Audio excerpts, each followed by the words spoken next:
सुप्रभात। करो योग रहो निरोग की श्रृंखला में आज का हमारा आसन है भू नमनासन। बैठकर दोनों पैर दोनों ओर सीधे पसारें। जहाँ तक हो सके उन्हें दूर दूर रखें। दोनों हाथ ऊपर उठाएं।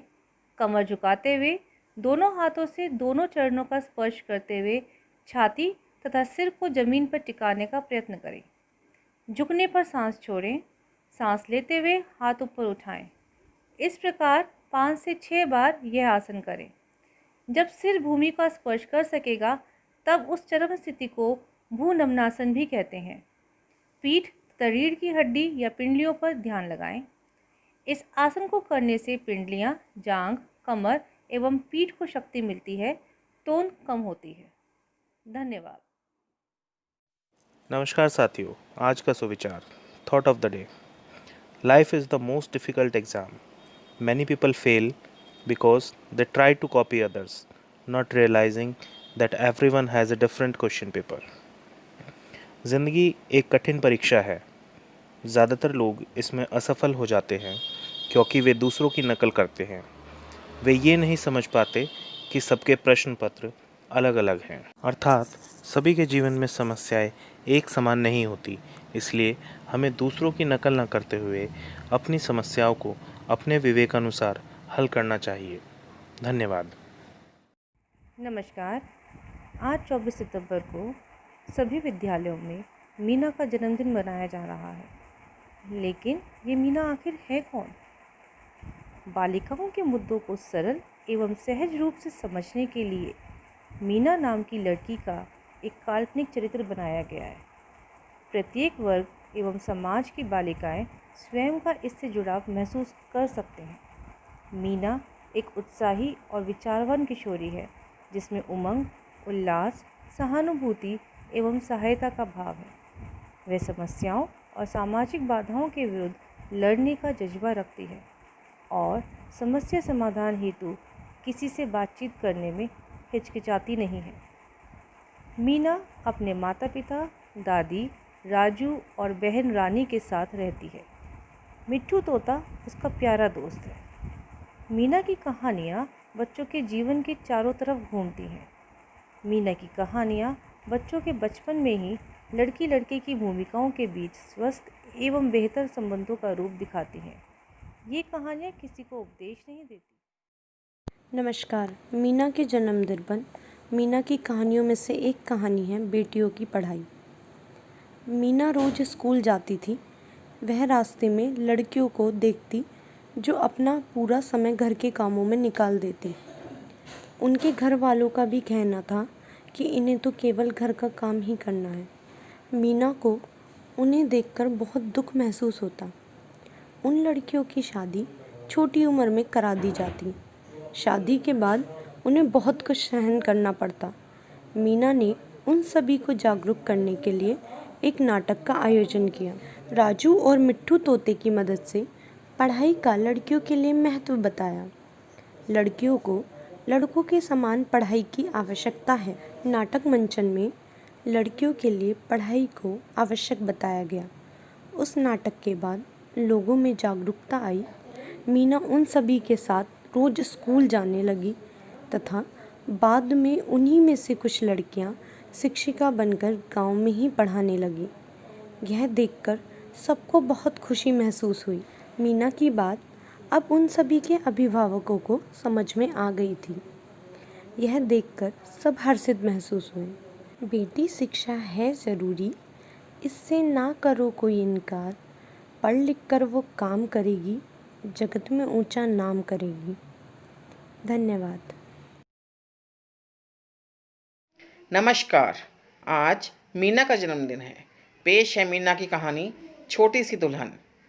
मीना ताजे फलों की टोकरी लिए अपनी चचेरी बहन रीता के घर जा रही है। साथ में मिट्ठू तोता भी है। रास्ते में उसे दुकानदार मिलता है। वह खुश है कि उसे अपने बेटे के लिए कम उम्र की दुल्हन मिल गई है। वह जोर जोर से बड़बड़ा रहा है। कम उम्र की लड़की है, शादी के बाद घर का सारा काम करेगी और मुझे उसे काम करने के लिए पैसे भी नहीं देने होंगे। मीना को पता चलता है कि दुकानदार ने अपने बेटे की शादी के लिए उसकी चचेरी बहन रीता को चुना है। रीता अभी सिर्फ 15 साल की है, जो स्कूल की पढ़ाई करना चाहती है, शादी नहीं करना चाहती। रीता समझ नहीं पा रही है कि वह अपने माता पिता को यह बात कैसे कहे। उसने दादी से मदद मांगी। मीना और रीता दादी के पास मदद के लिए गए, जो तुरंत मान गई। दादी ने बताया कि वह खुद 15 साल की उम्र में माँ बन गई थी और पहला बच्चा मर गया था। दादी भी मरते बढ़ते बची थी। वह नहीं चाहती थी कि रीता उनकी तरह तकलीफ उठाए। दादी ने उसके पिता को समझाया कि रीता बहुत छोटी है, उसकी अभी शादी की उम्र नहीं है। दुकानदार का बेटा बाबू डॉक्टरी की पढ़ाई कर रहा है और दुकानदार उसकी शादी जल्दी करना चाहता है। पिताजी डरते हैं कि शादी देर से करने की बात पर कहीं अच्छा वर हाथ से न निकल जाए। उधर दुकानदार ने अपने बेटे के आने की खुशी में घर के सामने बंदरवार लगाई है, जिसमें मिट्ठू उलझ जाता है। दुकानदार मिट्ठू का पीछा कर रहा है। बंदरवार से निकलने की कोशिश में मिट्ठू धम से जमीन पर आ गिरता है। मीना मिट्ठू को उठाकर ले आती है। राजू और रीता भी उनके साथ हैं। मिट्ठू हिले डुले बिना एकदम शांत पड़ा है। उन्हें लगता है कि मिट्ठू मरने वाला है। वे घबरा जाते हैं और मिट्ठू को जगाने की कोशिश करते हैं। उनकी सारी कोशिशें बेकार जाती हैं। मिट्ठू ज्यों का तो पड़ा रहता है। अचानक उन्हें एक अजनबी की आवाज़ सुनाई देती है। क्या हुआ?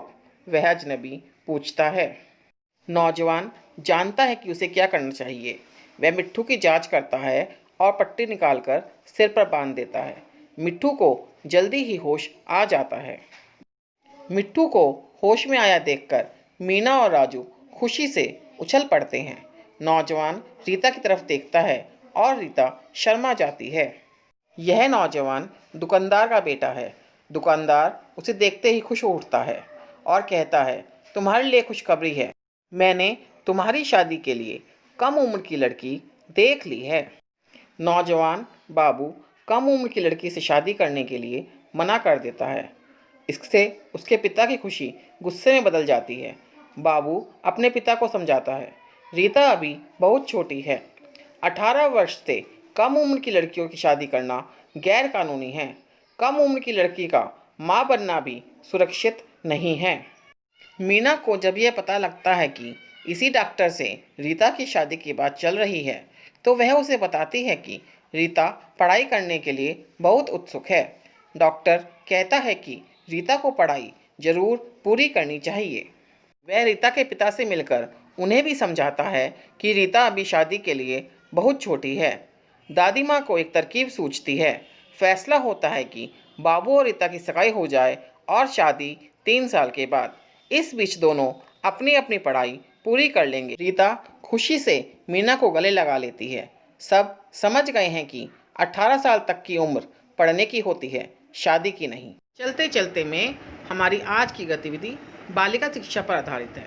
आज आप सभी को बालिका शिक्षा, बेटी बचाओ बेटी पढ़ाओ पर कोई कहानी, निबंध, नाटक या फिर पोस्टर बनाकर अपनी मैम को दिखाना है।